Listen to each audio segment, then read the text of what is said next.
Álica Medios, Radio Multimedia, la radio que se ve. Esto es la red de Radio Red en Nayarit. Información, orientación y servicio. Todo lo que sea noticia está en la red de Radio Red en Nayarit. Arturo Guerrero está en la red de Radio Red en Nayarit. Catedral de la Información.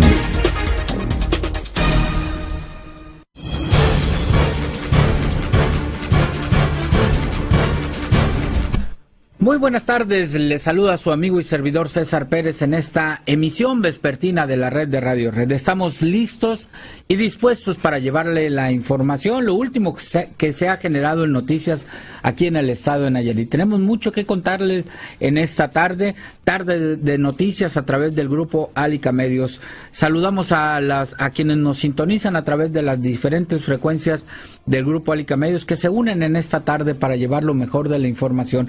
La patrona de Puerto Vallarta 93.5, la patrona de Nayarit 98.1 y Radio Red 92.5. 3 estaciones del grupo Álica Medios, 3 estaciones unidas en esta tarde y dispuestas a recibir su participación. ¿Cómo puede participar aquí?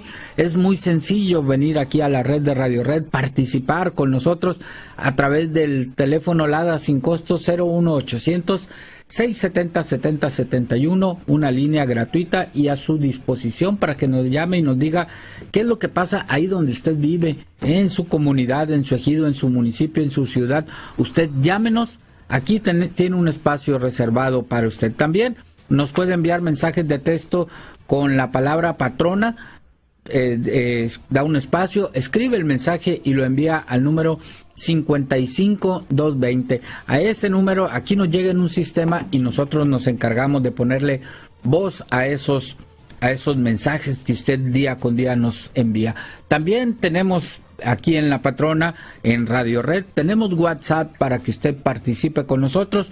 Ya lo sabe usted, pero si no, se lo digo para que lo anote nuevamente. El WhatsApp es el 325-112-2682. Aquí usted puede participar también a través de este sistema para que también nos diga qué es lo que pasa ahí en su comunidad. La verdad que estamos esperando. Y bueno, pues saludamos a todos los que sintonizan estas frecuencias del grupo Álica Medios, los que les gusta enterarse de la información en esta tarde, que tenemos mucho que platicarles. Karina Cancino, buenas tardes. Buenas tardes, César. Buenas tardes a todo el auditorio. Ya estamos listos con la información. César, en un ratito más vamos a buscar contactarnos con el secretario de la prelatura del Nayar en Nayarit, el padre Fray Pablo Mejía, para que nos hable acerca de esto que ocurrió allá en la Sierra del Nayar, donde fue asesinado un sacerdote en una comunidad indígena cuando se detuvo en un falso retén para para asaltarlos. Iba con una familia que le pidió un aventón y un raite, y resulta que pues lo detienen. Él pues tiene que intentó más bien cruzar una piedra con la camioneta en la que iba, no lo logró y fue cuando les empiezan a disparar. Bueno, vamos a tener la declaración del fraile de Fray Pablo Mejía Ramírez, quien es vicecanciller de la prelatura del Nayar, para que nos cuente de estos asuntos y sobre todo saber qué tan común son este tipo de asaltos en la sierra y si alguno de los otros pues servidores de la fe ha tenido alguno de estos problemas. Y es que es bien común, y ya te lo mencionaba antes de entrar al aire, que aquí en Palacio de Gobierno pues se presentan muchas veces autoridades indígenas, autoridades tradicionales para denunciar ciertos atropellos, tanto como que también los obligan, dicen ellos, células de la delincuencia organizada a dejar sus terrenos de cultivo, y pues ellos han tenido que sufrir bastante este asunto de la inseguridad, y las autoridades pues dicen que muchas veces se trata solo de cuestiones tradicionales o de problemas entre la comunidad. Pero en un ratito pues vamos a ver desde qué óptica pues está este asunto de la inseguridad en boca del fraile Pablo Mejía Ramírez. Bueno, pues estaremos atentos a esta plática en unos minutos más. Por nuestra parte le vamos a presentar lo que ha dicho la Federación de Estudiantes de Nayarit con respecto a la entrega de la beca universal, esta que se ha venido atrasando más de 7 meses sin que se entregue, y bueno, pues ya planean una serie de acciones esta organización estudiantil para obligar a las autoridades a entregarlas. También hoy tendremos aquí en el estudio, ya está aquí la maestra Álgebra Encinas. Vamos a hablar del Día del Autismo el próximo domingo 2 de abril, pues es el Día del Autismo, y bueno, pues vamos a hablar de todo lo que es esta enfermedad, de todo las actividades que se van a hacer aquí con motivo de del Día Mundial del Autismo. Álvaro Latorre, también tenemos datos aquí en esta tarde. Es Álvaro Latorre quien saluda en esta tarde. César, gracias. Buenas tardes al auditorio, buenas tardes a todos los compañeros de Álica Medios. Hoy hablaremos de muertes maternas. En este apartado de la Dirección General de Epidemiología hay lamentablemente malas noticias para nuestra entidad. Sigue temblando en territorio nayarita. Tendremos información del Servicio Sismológico Nacional. ¿Sabe usted cuántos habitantes afrodescendientes hay en nuestra entidad? Se lo diremos en un momento más. Ayer el INEGI presentó el perfil sociodemográfico de la población afrodescendiente en México, y también el INEGI hoy nos habla de los indicadores de ocupación y empleo, cómo andamos en el índice de desocupación al mes de febrero. De esto y otras cosas más estaremos hablando en este espacio informativo. César, amigos del auditorio. Bueno, gracias Álvaro, estaremos al pendiente en unos minutos más. Ahora vamos a saludar allá en el norte de Nayarit a Jesús Cervantes. Él nos tiene un adelanto de su información y lo vamos a escuchar a continuación. Jesús, buenas tardes. Muy buenas tardes, César. Bueno, en información del norte de Nayarit, tiene muchas carencias, así lo denuncian los habitantes de Tecuala, que tiene muchas carencias el hospital comunitario. Más adelante vamos a tener una entrevista con un familiar de paciente, quien tuvo internado a un familiar hace un par de días, y bueno, explica cuál es la situación que se está viviendo, las necesidades de este nosocomio que costó al gobierno del estado algo así como 160 millones de pesos. Bueno, y más adelante también tendremos una entrevista con Rafael Herrera. Denuncia que el Parque a la Madre en Tecuala está siendo utilizado por los vendedores ambulantes y por los boleros, los que asean el calzado. Están utilizando el Parque a la Madre como bodega, dejan sus carpas, dejan sus utensilios en el parque, y esto, bueno, provocando una mala imagen. También vamos a tener una entrevista con María de la Luz González, Mari, como la conocemos en Tecuala, este matrimonio de dos personas a las que les amputaron las piernas. A ella nomás una pierna le han amputado, y bueno, pues han tenido problemas económicos y de salud, y están pidiendo el apoyo, la solidaridad de la población. Esta y más información más adelante. César, vuelvo contigo a la ciudad de Tepic. Cruz, gracias por este adelanto en la información. Regresamos contigo en unos minutos más. Por lo pronto ya es la 1:11, 2:11 allá en la zona de Puerto Vallarta y Bahía de Banderas, hasta donde enviamos un afectuoso saludo. Y bueno, pues vamos a iniciar con los detalles de la información en esta tarde aquí en la red de Radio Red.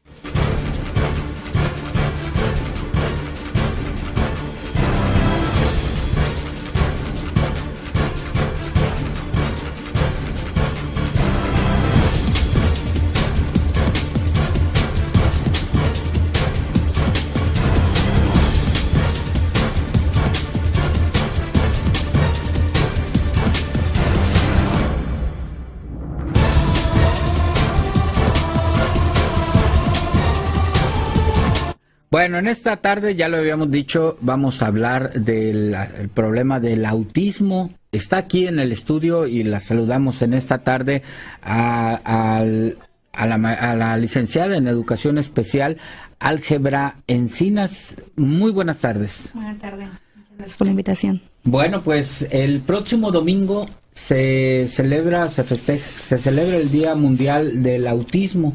¿De qué manera lo van a festejar aquí? ¿Lo van a celebrar? Bueno, es el día 2 de abril, es el Día Mundial de la Concienciación, ¿sí? De la concienciación del autismo, es decir, que se utiliza este día para poder concientizar cada vez más personas referente a qué es, cómo intervenir y detectar. Vamos a presentarnos primero el 1 de abril a las 11 de la mañana en una conferencia totalmente gratuita para todas las personas que quieran conocer sobre el espectro autista, en los barandales a las 11 de la mañana, con una conferencia que voy a dar ahí para todas las personas que quieran entrar. Hay capacidad hasta 90 personas, ¿no? Y otra es enfrente de Catedral a las 11 de la mañana con playera azul, cualquier tonalidad en azul. Vamos a lanzar globos, esto en representación de la conciencia del autismo, y ahí enfrente de Catedral vamos a estar dando información a las 11 también de la mañana el día 2 de abril, que es domingo. Oiga, ¿y el autismo? ¿Qué es el autismo? Para Bien. mucha gente que se pueda preguntar. Es un trastorno psicobiológico multifactorial, es un trastorno que afecta principalmente la relación social, que afecta la situación comunicativa, que representa o que está representada a través de diferentes intereses restringidos. ¿Qué es? Podemos observar niños que tienen deficiencias en lo que viene siendo para relacionarse, se aíslan o tienen estos intereses inusuales por ciertos objetos, que también presentan selectividad con ciertas personas también, un poco más ritualistas, más estereotipados, más restringidos en su flexibilidad mental, una manera inusual o más atípica de relacionarse y de compartir intereses y tener reciprocidad con los demás. Es muchas las personas, los niños que que presentan autismo aquí en Nayarit. En México está caracterizado por 1 de cada 115 personas. Eso era anteriormente, hablando de unos 6 años anteriores. Ahora ya es 1 de cada 50 personas en México. La estadística en Nayarit, no hay una estadística todavía en Nayarit que pueda medir con algún instrumento donde se pueda avalar cuántas personas son. Sin embargo, hay muchos chicos que todavía no están dentro del diagnóstico, porque cuando hablamos de esta nomenclatura nueva que se llama trastorno del espectro autista, estamos hablando de diferentes manifestaciones e intensidades en cada una de sus características. Podemos ver chicos muy levemente afectados y podemos ver chicos muy afectados. ¿Y el origen de esta? Es un trastorno multifactorial. Hay diferentes teorías. Una de ellas es de que es deficiencia en las neuronas espejo, que son las encargadas de la imitación, ¿sí? Otra es que es una predisposición genética, que hay situaciones hereditarias. Otra es que es una falla en la intersubjetividad primaria,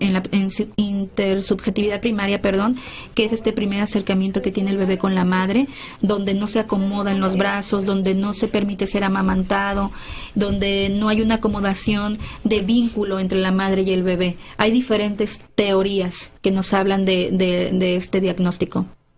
Bueno, el domingo, según la ONU, es el Día Mundial del Autismo. Se va a celebrar, se va a hacer todos ya los eventos que nos decía, la conferencia y la actividad que tiene aquí frente a Catedral. ¿Qué más se va a hacer? Así es importante reconocer que en Tepic, pues bien, no hay detecciones tempranas. Es importante reconocer que en Tepic no se ha hecho este tipo de eventos. El año pasado nos tocó hacer uno en La Loma.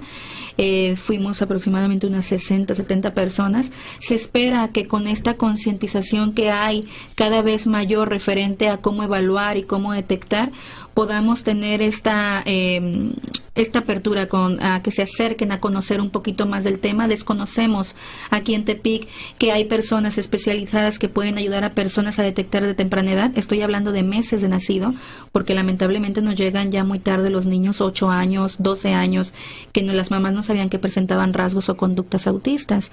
Es importante que se concientice que esta conferencia que se va a dar de manera gratuita, ¿sí?, es con el fin de que las mamás puedan ver signos de alarma, factores de riesgo, cómo puedo detectar un vecinito, cómo puedo decirle a mi mamá, a mi sobrina o a mis hermanos que estamos presentando en nuestro hijo, en nuestro familiar, una sintomatología como la que estamos describiendo, porque hay situaciones psíquicas que no se ven, no necesariamente en un encefalograma, y como no es una discapacidad física, pues es difícilmente todavía más poder detectarla. Podríamos hablar ahí de todos los signos de alarma qué es el autismo, cuáles son los orígenes, la multifactorialidad que se presenta. Todo esto de manera gratuita a las 11 de la mañana el día sábado frente a la Loma en el restaurante Los Barandales, que es ahí en Villa Las Rosas, ¿no? Para toda la sociedad que pueda asistir a este evento, pues bueno, es un gran paso, porque realmente no se está boteando, no somos parte de un partido político, es prácticamente a partir del interés de poder ayudar a estas familias. Karina. Yo quiero preguntarle, en las escuelas generalmente califican a los niños que tienen algún signo de autismo como niños con que son mal portados, que tienen alguna otra les dice Chicos problema. Sí, que son chicos problema, tienen este otro problema que ahora no recuerdo. Hiperactivos. Sí, que son hiperactivos o tienen el síndrome de ¿cómo le decían? Ajá, hiperactividad. Sí. Bueno, sí, alguno de estos, no recuerdo. Lamentablemente hay una desinformación sorprendente. A mí me ha tocado ir puerta por puerta en diferentes escuelas. Actualmente estoy hablando de que yo hace 4 años inicié yendo a las escuelas a poder concientizar un poquito de ese trastorno. Ya vemos escuelas un poco más abiertas, escuela abierta se puede denominar, que son inclusivas, etcétera, pero también nos topamos con escuelas cerradas. Yo apuesto más por una reeducación. Es importante comprender que como maestros de grupo no conocemos todas las patologías y no conocemos sobre signos de alarma neurológicos, psíquicos o emocionales o de manera corpórea. Es importante también que se sepa que hay otras especialistas que pueden trabajar de manera transversal y que pueden aportar en esta información.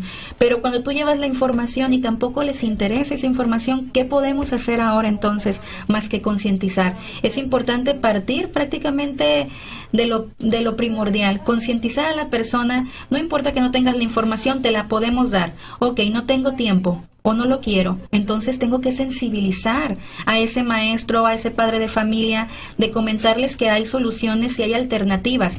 ¿Qué pasa en las escuelas? Pues bueno, es una desinformación. No todas las escuelas no conocen sobre el tema. Hay muchos maestros capacitados que tienen principalmente vocación en lo que hacen, pero también habemos otros que están completamente descontextualizados y no puestos de piel a piel referente a estos temas, ¿verdad? ¿Y qué se puede hacer? Porque, bueno, ¿es algo que se cura? Es una condición con la que se vive. Que se cura sería muy generalizado, muy aproximado decirlo. Yo pensaría que mejor vamos a hablar de la funcionalidad que pueda tener una persona en sociedad. ¿Cómo se van a medir los alcances? ¿Qué tan funcional eres? ¿No? Podemos encontrar personas que no presentan ninguna condición y que no son funcionales. Pero ¿se pueden adaptar estas personas en la mayoría a la vida? Yo pienso que no son las personas las que se tienen que adaptar, somos la sociedad la que se tiene que acoplar a estas condiciones también. Debemos que entender que no somos una sociedad homogénea, sino heterogénea, diversa, que aprendemos y comprendemos de diferente manera, dependiendo de nuestra carga genética, nuestra predisposición hereditaria, nuestro contexto familiar, nuestros vínculos socioafectivos. Depende de un todo. No todos pueden ser educados, ni criados, ni guiados de la misma manera. Sabiendo que hay una cultura real hacia la discapacidad, podríamos comprender que todos somos distintos en relación social y en comportamiento. Es muy importante que se sepa que el primer índice de discriminación es la actitudinal, ¿no? Nos maneja la CNDH escalas y nos dice la mayor discriminación es la actitudinal. ¿Cómo es posible? Esto es referente a nuestra actitud.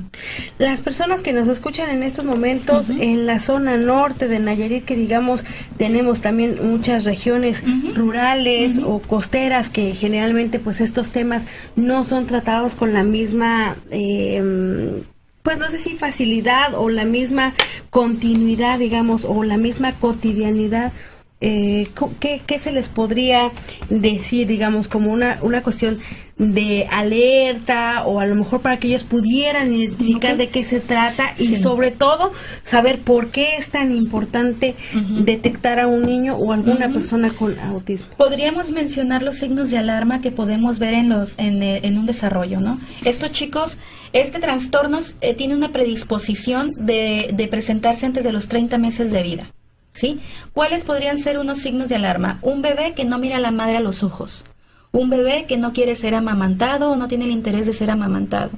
un chico que no se acopla a los brazos de la madre, que no se acomoda, que no genera vínculo con la madre, un bebé que es muy irritable, que llora mucho. También un bebé con bajo tono muscular, aguadito, o uno hipertónico, ¿no? Con bajo o muy alto nivel frente a la frustración, ambas pueden ser signo de alarma.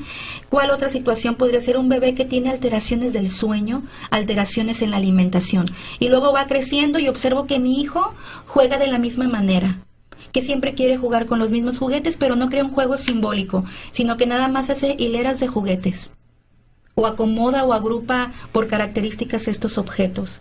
O un niño que nada más quiere hacer las mismas cosas como un tipo ritualista, ¿no?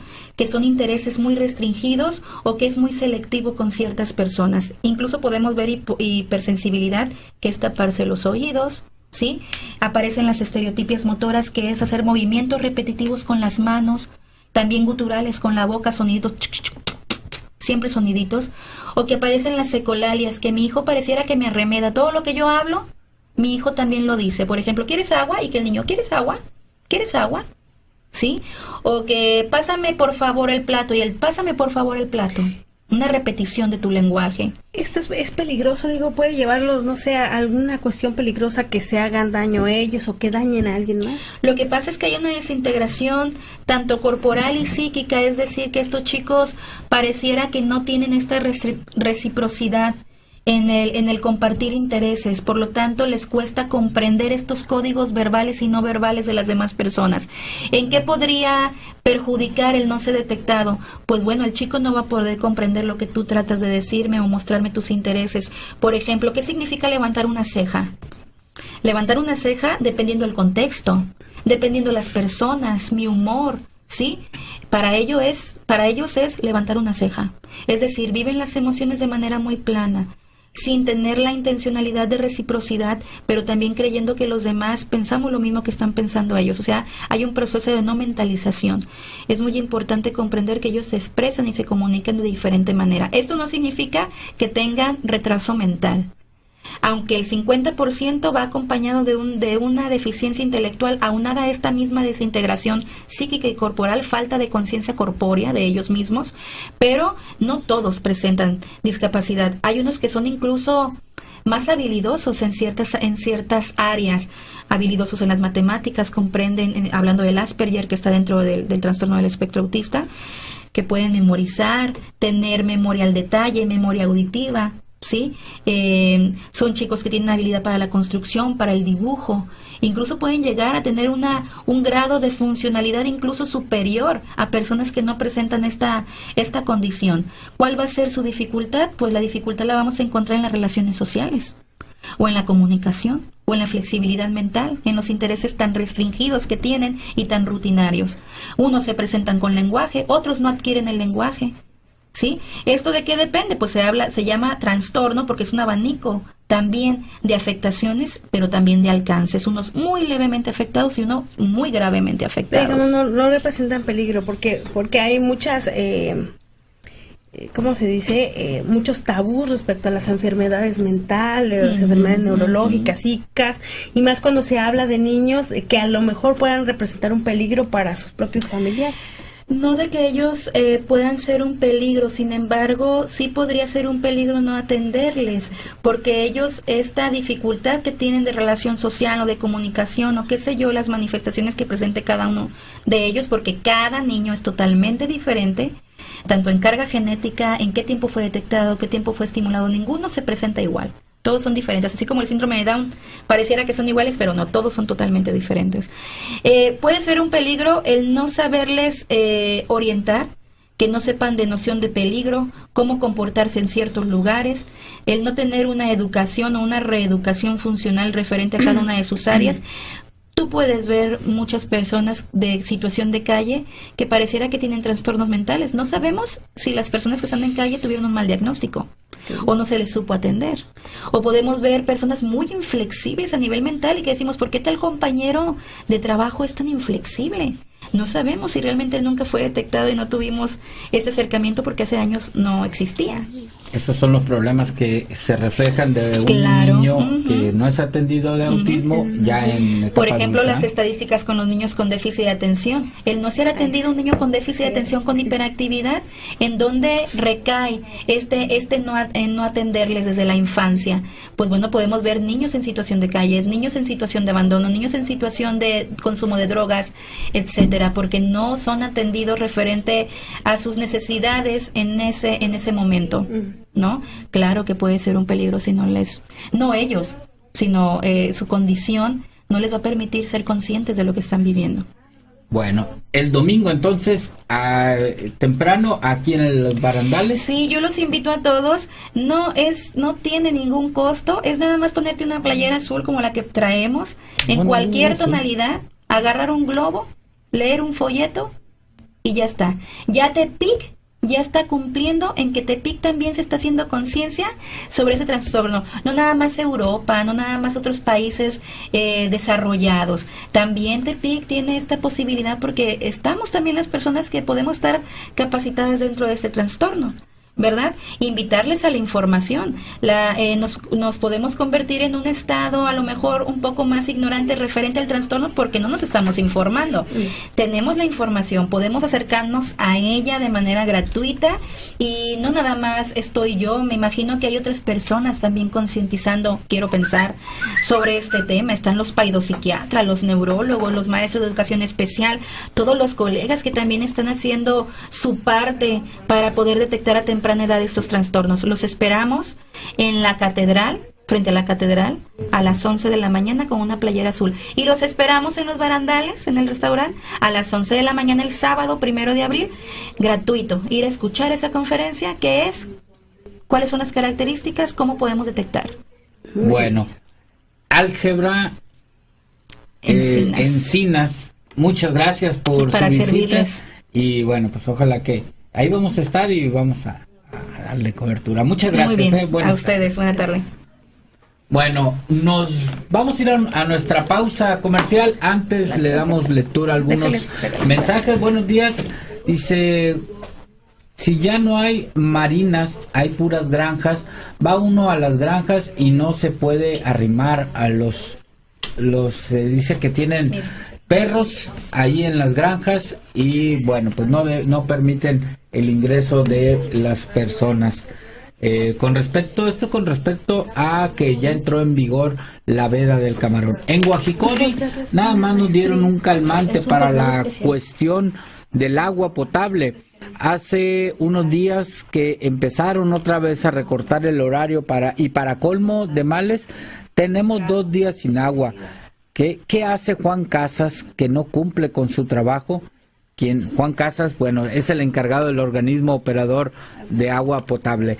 Dice, hola, ¿no es justo que el pasaje de Peñas a Ruiz cobren 15 pesos y aquí, ahí de Tecuala a Quimichis, cobran 25 pesos? Muy caro, es en efecto muy caro el cobro del pasaje. Bueno, con esto nos vamos a nuestra pausa comercial. De regreso tenemos más aquí en la red de Radio Red. Pausa y regresamos.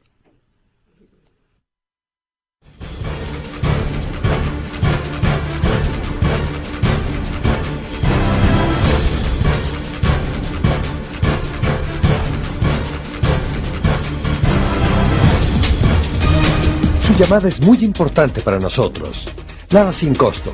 01800-670-7071. La red de Radio Red en Nayarit. Bueno, ya estamos aquí de regreso luego de escuchar esta interesante plática que tiene que ver con el autismo. Y bueno, la verdad, no hay que echarlo, como luego se dice, en saco roto.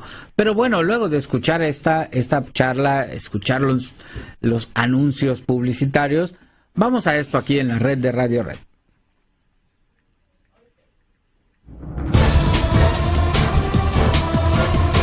El puntual dato con Álvaro Alatorre García. Pues adelante con tu puntual dato. César, buenas tardes nuevamente, buenas tardes al auditorio. Se reporta la primera muerte materna en Nayarit en lo que va del año, informó la Dirección General de Epidemiología de la Secretaría de Salud Federal. Con información actualizada a la semana número 12 del año, la Dirección General de Epidemiología, decíamos, reporta lamentablemente la primera muerte materna en nuestra entidad. En Chiapas se han confirmado 15 muertes y es la mayor cifra de todos los estados del país. El año pasado, en nuestra entidad se registraron 7 muertes maternas. Es pues información de la Secretaría de Salud Federal. Apenas hace algunos días le hablamos de las primeras 2 muertes por influenza. Hoy, lamentablemente, otra defunción por otra causa, la primera muerte materna en nuestra entidad. Información hasta la semana número 12 de este 2017. Se registró el tercer y más intenso temblor en Nayarit en lo que va del año. El Servicio Sismológico Nacional informó que el epicentro se localizó a 167 kilómetros al oeste de Tuxpan y tuvo una magnitud de 4 grados en la escala de Richter. Los 2 anteriores sismos que se sintieron en Nayarit en lo que va del 2017 fueron uno en Villa Hidalgo con intensidad de 3.9 grados y uno más en Ixtlán del Río con magnitud de 3.7 grados en la escala de Richter. Así que un temblor más, en esta ocasión en Tuxpan, se localizó a 167 kilómetros al oeste de Tuxpan. Este del que le estamos hablando ha sido el más intenso de los 3 que se han reportado en nuestra entidad. 4.4 grados en la escala de Richter, que supera a los 3.9 y 3.7 grados de los 2 anteriores. Es información del Servicio Sismológico Nacional. El INEGI dio a conocer su estudio Perfil Sociodemográfico de la Población Afrodescendiente en México. En Nayarit, mejor dicho, es uno de los estados con menor porcentaje de población afrodescendiente, ya que esta representa el 0.06% del total de sus habitantes. Es decir, en la entidad, 743 personas son afrodescendientes. Es la información que contiene, le repetimos, este perfil sociodemográfico de la población afrodescendiente en México, presentado el día de ayer por el INEGI. Se estima pues que 743 personas en Nayarit son afrodescendientes. Esto apenas es el 0.06% del total de la población del estado, uno de los porcentajes más bajos de acuerdo a la información divulgada por el INEGI. Y hablando del INEGI, la tasa de desocupación de Nayarit durante el mes de febrero pasado fue del 3% según los indicadores de ocupación y empleo del INEGI. Lo anterior es una disminución en relación a la tasa del mismo mes de 2016, cuando se ubicó en 4.2%.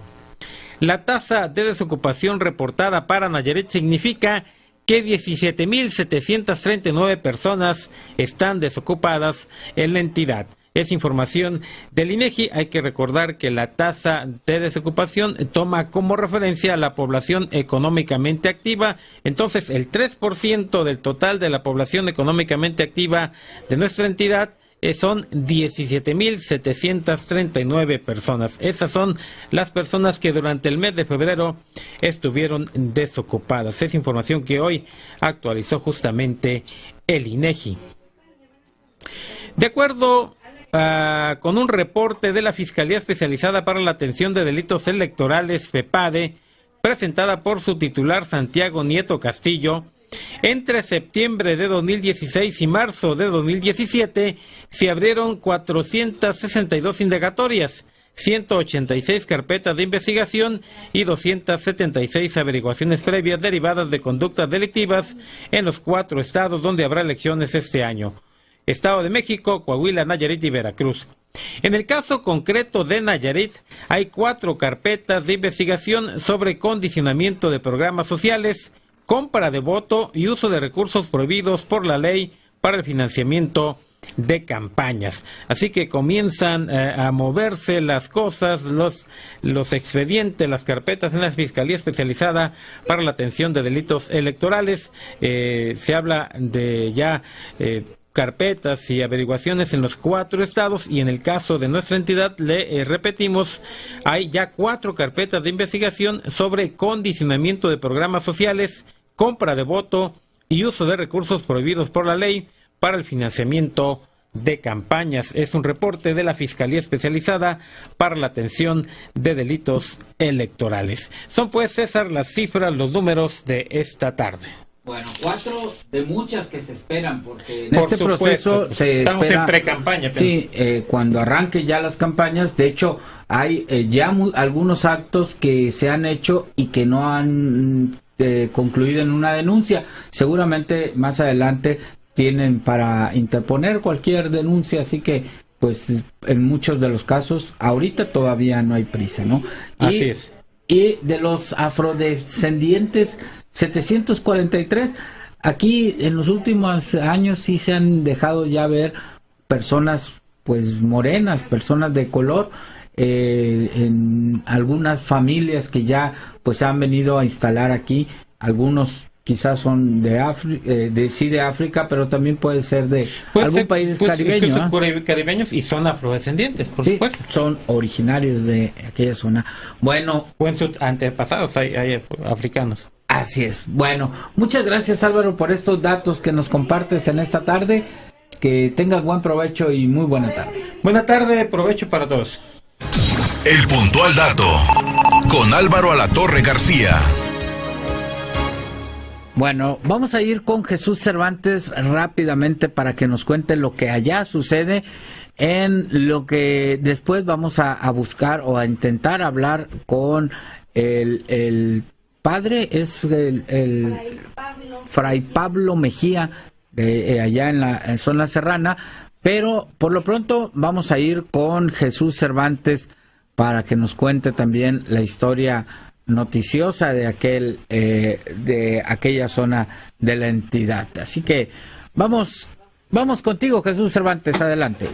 Bueno, en información del norte de Nayarit, César, tiene muchas carencias el hospital comunitario el hospital comunitario de Tecuala, a pesar de pues las muchas situaciones de pues cuestiones de inversión, sobre todo este hospital que más de 160 millones de pesos que significó en inversión para gobierno del estado, bueno, pues ahora enfrenta muchas necesidades. Escuchemos a uno de los vecinos de Tecuala, José Montoya, quien hace 2 días estuvo pues con su familiar, con su mamá internada en este hospital. Yo lo que quiero más que nada que las autoridades municipales, estatales y más que nada federales, porque yo creo que aquí pues no le ponen atención a esto. Yo estoy bien, te vuelvo a repetir, ya hace 2 meses, un poquito más que fui, y ya estaba el problema ahí. Yo no sé cuánto se vaya a acabar esto. Se carece de agua en el hospital de Tecuala. Sí, pues tienen un tambo que agarra 200 litros, y ahí le echan de la llave, le echan al tambo, pero está fuera del centro de salud. La persona tiene que venir acá y echarle ahí al baño. Entonces, por alguna ocasión, alguna persona que tal vez no le eche agua, yo creo que ellos se ofenden y le ponen ahí fuera de servicio para que nadie pueda entrar, ¿verdad? Entonces, tanto pacientes externos como internos deben de alguna manera ingeniársela para echarle agua a los baños. Sí, es una batalla, ¿verdad? ¿Qué les dicen los administrativos? No, pues que nosotros opinamos en contra de ellos, pero ellos no pueden hacer nada, ¿verdad? Que esto tenemos que pues decirle al gobierno, pues, que ellos son los encargados de ellos nada más trabajan, ¿ah? Entonces, y yo digo que esto no se va a acabar mientras esté el influyentismo y el poder del dinero, esto va a seguir. Si el pueblo, pues no abrimos la boca a decirle a la ciudadanía, a lo mejor a mí me dicen, ¿qué vas a ganar con eso? Con decir, yo lo que voy a ganar es que la ciudadanía se dé cuenta de cómo está, porque hay personas que a lo mejor no ocupan el centro, pero que se den cuenta de lo que está pasando ahí, ¿verdad? Bueno, pues ahí está esta inversión millonaria en la construcción de un hospital en Tecuala, 160 millones aproximadamente fue la inversión, y pues lo esencial, no tiene agua potable, el nosocomio, imagínense qué más no tendrá de carencias. Y bueno, continuando con más información, el Parque a la Madre en Tecuala, utilizado como bodega por los vendedores ambulantes. Esta es parte de la denuncia que manifiesta Rafael Herrera.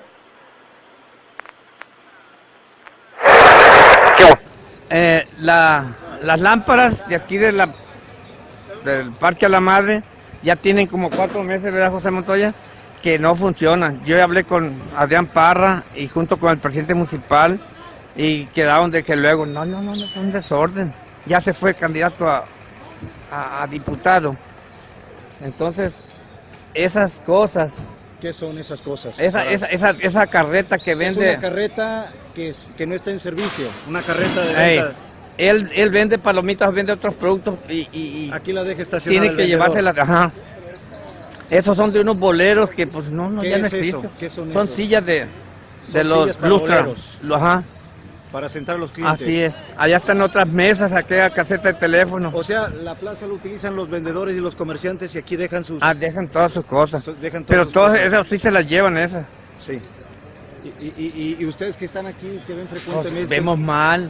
La luz prendida todo el día. Día y noche, ¿verdad, José? Dice José que José Montoya dice que le falta un centro de ¿qué? Centro de carga, no llega ni a 500 pesos. Y ahí está, más de 4 meses. Ahí están las lámparas prendidas, mira. Sí. ¿Y qué les pides a las autoridades? Pues es que se den a la tarea de esto. Sí. Bueno, pues ahí está lo que comenta Rafael Herrera. Y bueno, continuando con más información, César, matrimonio de Tecuala pide apoyo. Se encuentran desprotegidos. Ella es María de la Luz González, Mari, como la conocemos en Tecuala. Muy buenas tardes o días. Yo soy María de la Luz González Alcalá, esposa de Esteban Sánchez Hernández. Mi esposo le acaban de amputar, como ustedes saben, hace 2 años le amputaron una pierna. Y hace poco, menos de 15 días le amputaron su otra pierna. Y desgraciadamente tuvo también se le reventó una úlcera gástrica, y por lo cual todavía se encuentra internado aquí en el hospital de Tecuala, en la sala 4, cama número 1. Abogo a su buen corazón que solicitamos que nos puedan apoyar, ya que como ustedes saben... Mari, ¿qué es lo que más usted necesita, así urgentemente, para que la gente que quiera venga a apoyarlos? Pues con lo que la gente pudiera, ¿verdad? Porque pues a veces de necesitarse se necesita todo en nuestra situación, pero con lo que la gente sea generosa y nos haga favor de que Dios les toque su corazón y nos ayuden, todo es bien recibido, desde un grano de sal hasta un grano de arroz.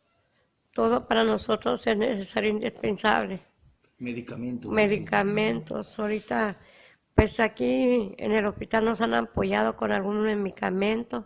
Hemos comprado, las damas rotarias ya nos hicieron favor de apoyarnos. Pero ustedes saben que por más dinero que le den a uno, el dinero no alcanza, desgraciadamente. Y pues hay cosas que de alimentación de él, aquí la gente también nos ha apoyado. Hemos recibido mucho apoyo, pero desgraciadamente somos de escasos recursos y como ustedes saben somos solos. Contamos con un hijo, pero él vive lejos, pero no deja de apoyarnos. Pues ahí está la petición que hace pues este matrimonio. Aquí escuchamos a María de la Luz González, Mari, como la conocemos, una persona muy trabajadora, pero que lamentablemente está pasando por una difícil situación, tanto de salud como económica. Es la información, César, vuelvo contigo a la ciudad de Tepic.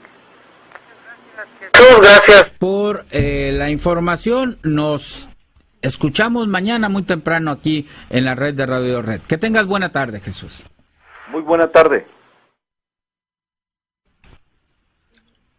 Bueno, vamos a continuar aquí con más información aquí en la red de Radio Red. Tenemos mensajes, participación del auditorio. Antes de ir a una plática en la línea telefónica.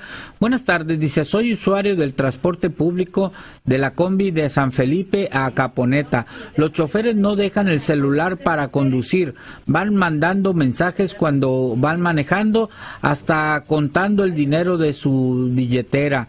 Gracias. Ojalá Tránsito o los dueños de las combis le pudieran prohibir sus celulares que aportan los choferes.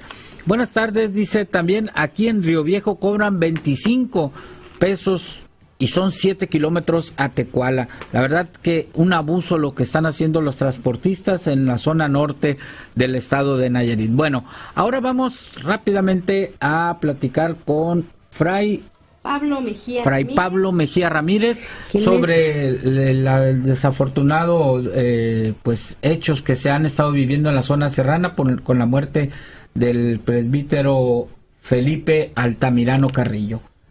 Karina Cancino, te dejo con el padre. Así es, buenas tardes, Fray Pablo. Sí, buenas tardes. Padre, pues el día de hoy se dio a conocer esta pues lamentable noticia respecto al asesinato de el padre allá en la Sierra del Nayar. Pues me gustaría saber cuál es el posicionamiento de la prelatura del Nayar respecto a este hecho. Sí, mire, los hechos ocasionaron o fueron el día de ayer por la mañana. El padre Felipe acostumbra ir a la celebración eucarística los domingos y se queda a descansar en la comunidad de Cofradía, cerca de la parroquia de la Mesa del Nayar. Él cumplía con su deber, fue a la Eucaristía el domingo y se quedó a descansar, y el lunes por la mañana ya venía de regreso, y en ese transcurso de el viaje que hacía ya para su casa, la parroquia, le pidieron otras personas más raite, porque no hay transporte, y le pidieron de favor que los llevara a la comunidad. Él les dio la oportunidad de llevarlos, y en el camino al parecer los querían asaltar. No sé cómo estuvo bien la situación, todavía no estamos bien informados. Están en declaración ahorita las personas que venían de raite o venían atrás acompañando al padre. Sin embargo, le dispararon al padre antes de llegar a donde estaba, porque iba todavía en la camioneta. Le dispararon. Uno de los impactos fue directo al padre, al cuerpo del padre. Perdió la vida y se estrelló en un peñasco que está por ahí en la carretera. Al estrellarse sufren también el accidente o se lastiman las personas que venían con el padre. El padre pierde la vida, se estrella y se lastiman también los que venían con él. Entonces, eso fue en la mañana. Supimos nosotros ya como a las 3, 4 de la tarde que el padre estaba muerto, había fallecido. Rápido nos movimos para ver qué había pasado.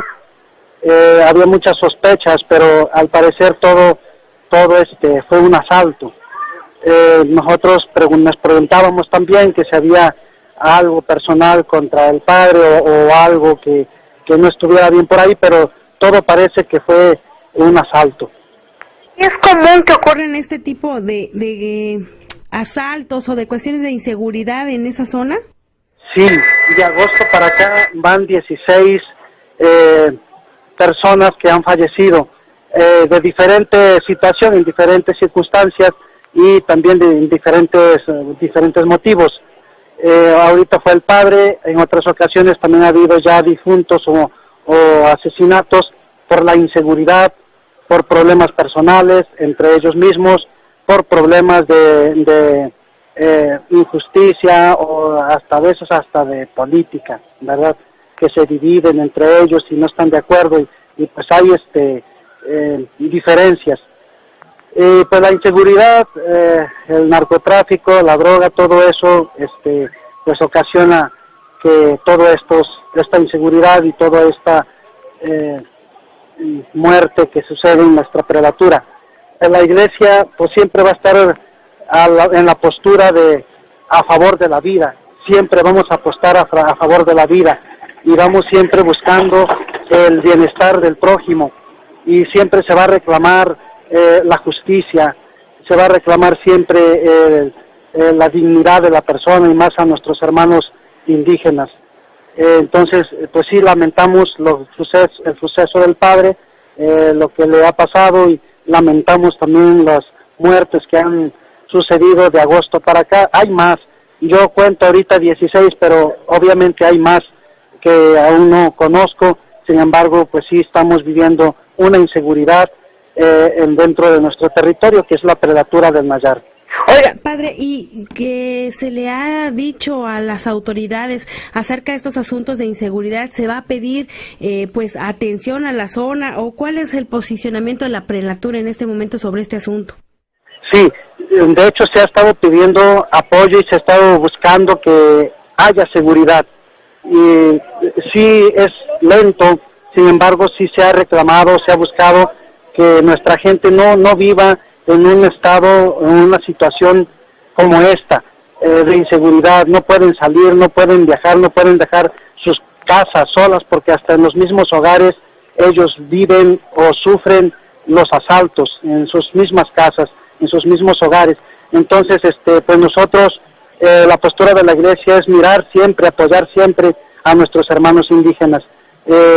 Y por alguna circunstancia u otra, quizás no llega el apoyo, quizá también falta personal, porque también hemos visto que no tienen el personal capacitado o los suficientes para poder cubrir la seguridad que reclamamos. Padre, pues algo que le gustaría externar respecto a este asunto, abundar. Pues nada más agradecer a todos quienes me estén escuchando, que nos unamos en la oración. Nosotros siempre buscamos la unidad, buscamos siempre la justicia, y la Iglesia siempre reclamará en cada uno de nosotros la vida, y la vida es sagrada y la respetamos y la buscamos, cuidarla lo mejor que podamos. Nada más unirnos, solidarizarnos siempre con la justicia, en el amor, en el perdón, reconciliación, que es lo que pide la Iglesia, y la situación sería distinta si miramos así a nuestro prójimo, a nuestro mundo. Pues pedirles que actuemos conforme a la voluntad de Dios, que actuemos con coherencia lo que Dios nos pide. Nada más sería pedir a ellos la oración por nuestro hermano Felipe, y que llegue la justicia, que esté ahí, estén atentos nuestras autoridades, para que nuestros hermanos indígenas viven de una manera más tranquila. Agradezco mucho la comunicación, padre, que nos haya tomado esta llamada, y pues vamos a estar pendientes no solo de lo que suceda con este caso, sino en general en la circunstancia de seguridad en la Sierra Nayarita. Muchas gracias, claro que sí, en el momento que se les ofrezca estoy a sus órdenes. Gracias, que tenga buena tarde, padre. Sí, buenas tardes, hasta luego, que Dios los bendiga. Bueno, con esto, luego de escuchar al padre Fray Pablo Mejía Ramírez, bueno, con esto nos despedimos, le deseamos que tengan una buena tarde. Karina, buenas tardes. Buenas tardes a todos ustedes. Nos vamos a escuchar mañana en punto de las 7 de la mañana en esta red de Radio Red de Nayarit. Gracias por habernos sintonizado, provecho y que tenga muy buena tarde. Así es, y muy buenas tardes, muy buen provecho a usted. A nombre de Arturo Guerrero, nuestro director general, de Sandra Carvajal, que está en los controles, su servidor César Pérez, les deseamos muy buenas tardes, muy buen provecho. Mañana aquí lo esperamos nuevamente en punto de las 7 de la mañana. Buenas tardes.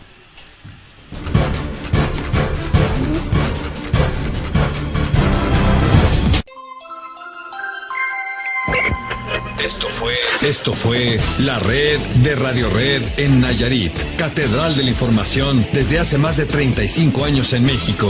Y el servicio informativo más completo en Nayarit. Las voces más conocidas, experimentadas y confiables de la radio.